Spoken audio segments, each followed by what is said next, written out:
കൂട്ടുകാരെ എല്ലാവർക്കും പുതിയ വീഡിയോയിലേക്ക് സ്വാഗതം. ഇന്നൊരു ഹെൽത്തി അടയുടെ റെസിപ്പിയാണ്. എല്ലാവരും ഇലയിൽ ഇതേപോലെ അടകളൊക്കെ ഉണ്ടാക്കാറുണ്ട്.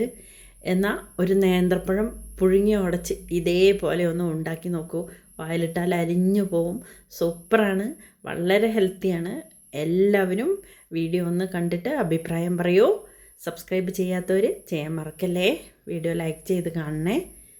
എല്ലാവരും ബെല്ലൈക്കൺ കൂടി ഒന്ന് പ്രസ് ചെയ്തേക്കണം കേട്ടോ. ഇനി നമുക്ക് ഈ അട തയ്യാറാക്കുന്നത് എങ്ങനെയെന്ന് നോക്കാം. അതിനായിട്ട് പഴുത്ത ഒരു നേന്ത്രപ്പഴമാണ് ഞാൻ എടുത്തിട്ടുള്ളത്. നല്ല കറുത്തിട്ടുണ്ട് കേട്ടോ. നല്ല മധുരമുള്ള പഴമാണേ. ഒരു വലുതായതുകൊണ്ട് ഒന്ന് മതി.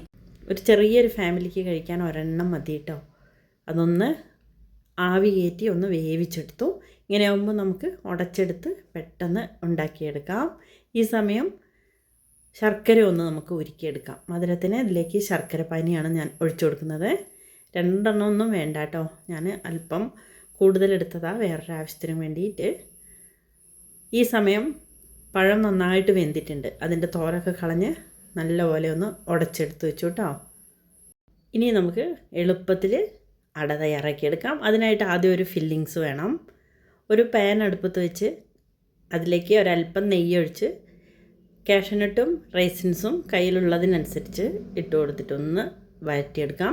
നെയ്യൊക്കെ അധികം വേണ്ടവർക്ക് അധികം ചേർക്കാം കേട്ടോ. ഞാനിപ്പോൾ ഇത്രേ ചേർത്തിട്ടുള്ളൂ. നന്നായിട്ടൊന്ന് മൂത്ത് വരട്ടെ. നല്ല ക്രിസ്പി ആയിട്ട് ഇരിക്കുമ്പോഴാണ് ഈ മാവിലേക്ക് ഇത് ചേർന്ന് ആവി കയറ്റുമ്പം ടേസ്റ്റി ആയിട്ടുണ്ടാവുക. ഇനി ഇതിലേക്ക് കുറച്ച് തേങ്ങയാണ് ചിരവിയിട്ടത് കേട്ടോ. കുറച്ച് ചേർത്താൽ മതി കേട്ടോ. കൂടുതൽ അങ്ങനെ തേങ്ങ ആവശ്യമില്ല. അതും കൂടി ചേർത്ത് ഒന്ന് വഴറ്റാം. വേണമെങ്കിൽ അല്പം കൂടി നെയ്യൊക്കെ ഒഴിച്ചിട്ട് വഴറ്റിയെടുക്കാം കേട്ടോ. സിമ്മിലിട്ടിട്ട് വേണം ചെയ്യാൻ. ഇനി നമ്മൾ നേരത്തെ ഉടച്ചു വെച്ചിട്ടുള്ള പഴമല്ലേ, അത് ഇതിലേക്ക് ചേർത്ത് കൊടുക്കണം. ഇങ്ങനെ വഴറ്റുമ്പോൾ നേരത്തെ നമ്മൾ പുഴുങ്ങി ഉടച്ചാൽ വളരെ ഈസി ആയിരിക്കും എന്ന് പറഞ്ഞില്ലേ. ഇനി നന്നായിട്ട് ഇതൊന്ന് മിക്സ് ചെയ്തെടുക്കണം. തേങ്ങയും നെയ്യും കാഷ്നട്ടും മുന്തിരിയും ഈ പഴത്തിലങ്ങ് നന്നായിട്ടൊന്ന് ചേർന്ന് പിടിക്കട്ടെ. ഈ സമയം നമ്മൾ നേരത്തെ ഒരുക്കി വെച്ചിട്ടുള്ള ശർക്കരപ്പാനി ഒന്ന് അരിച്ച് ഇതിലേക്ക് ഒഴിച്ചു കൊടുക്കാം. അതും കൂടി ചേർന്ന് കുഴഞ്ഞു വരട്ടെ. ആ മധുരമൊക്കെ പിടിച്ച് വരുമ്പോൾ ഒരു പ്രത്യേക ഫ്ലേവറാണ്. ശർക്കരപ്പാനി അരിച്ചെടുക്കാൻ മറക്കണ്ട കേട്ടോ. അതിൽ കല്ലും പൊടിയൊക്കെ ഉണ്ടെങ്കിൽ അട കഴിക്കുമ്പോൾ ഇങ്ങനെ കടിക്കും. അപ്പോൾ ഒന്നിനും പറ്റില്ല. പ്രത്യേകം ശ്രദ്ധിക്കണം. കുറച്ച് ഏലക്കാപ്പൊടിയും കൂടി ഇതിലേക്ക് ചേർക്കണം കേട്ടോ. ഞാനത് ചേർത്തപ്പോൾ വീഡിയോ എടുക്കാൻ പറ്റിയില്ല. പിന്നീട് നമ്മൾ കുഴച്ചൊന്നും എടുക്കുന്നില്ല. ഈ മിക്സ് തന്നെയാണ് ഉള്ളത്. അപ്പോൾ നല്ലപോലെ ഒന്ന് കയ്യിൽ വെച്ച് ഒരു മീഡിയം ഫ്ലെയിമിലിട്ടിട്ട് ഇതൊന്ന് മിക്സ് ചെയ്ത് ഉടച്ചെടുക്കണം. പഴമൊക്കെ നന്നായിട്ടൊന്ന് അലുത്ത് ഈ ശർക്കരപ്പാനിയിലേക്ക് ഒന്ന് പിടിച്ച് വരട്ടെ. ഹൈ ഫ്ലെയിമിലിട്ട് നമ്മളൊന്ന് മിക്സ് ചെയ്തു. അതൊക്കെ ഒന്ന് വറ്റി വന്നു. കുറച്ചും കൂടി ശർക്കരപ്പാനി ഇതിലേക്ക് ഒഴിച്ചു. അതിൽ കല്ലും പൊടിയൊക്കെ ഒന്ന് അരിച്ചെടുത്തതിന് ശേഷം ഒഴിച്ചാൽ മതി കേട്ടോ. നമ്മളല്ലെങ്കിൽ അടയൊക്കെ കഴിക്കുമ്പോൾ വല്ല പൊടിയൊക്കെ ഉണ്ടെങ്കിൽ കടിച്ചു പോവും. വീണ്ടും ഒഴിച്ചൊന്ന് തിളച്ച് വരുന്ന സമയത്ത് 2 ഇൻഗ്രീഡിയൻസ് കൂടി ചേർക്കണം കേട്ടോ.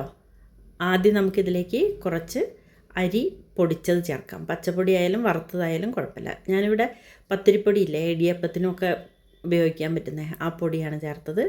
പിന്നെ 1 സ്പൂൺ റവയും കൂടി ചേർത്തിട്ട് നന്നായിട്ടൊന്ന് മിക്സ് ചെയ്ത് കുഴച്ചെടുക്കണം. കയ്യിൽ വെച്ച് ചൂടോട് കൂടിയിട്ട്. ഇത്രയേ ഉള്ളൂ. ഇനി നമുക്ക് ഓരോ ഇലയിലേക്ക് ഒരൽപ്പാൽപ്പായിട്ട് ഈ മാവ് വെച്ചതിന് ശേഷം ഇങ്ങനെ സ്ക്വയറായിട്ടൊന്ന് വാഴയിലൊന്ന് മടക്കി വെച്ച് ആവിയേറ്റി എടുക്കണം കേട്ടോ. വാഴയിലിങ്ങ് മിക്സായിട്ടിരിക്കട്ടെ. നന്നായിട്ടൊന്ന് കവർ ചെയ്തതിന് ശേഷം നമുക്കിത് സ്റ്റീം ചെയ്തെടുക്കാം. പെട്ടെന്ന് തന്നെ ആവും കേട്ടോ. കുറച്ച് സമയം അടച്ച് വെച്ച് സ്റ്റീമറിൽ വെച്ച് ആവിയേറ്റി എടുത്ത് നോക്കൂ. സൂപ്പറാണ്. നേന്ത്രപ്പഴം അട കണ്ടില്ലേ, കുട്ടികൾക്കൊക്കെ നല്ല ഇഷ്ടപ്പെടും. ഇതുപോലെ ഒന്ന് എല്ലാവരും ഉണ്ടാക്കിയിട്ട് അഭിപ്രായം പറയൂ. വീണ്ടും നമുക്ക് മറ്റൊരു വീഡിയോയുമായി കാണാം കേട്ടോ.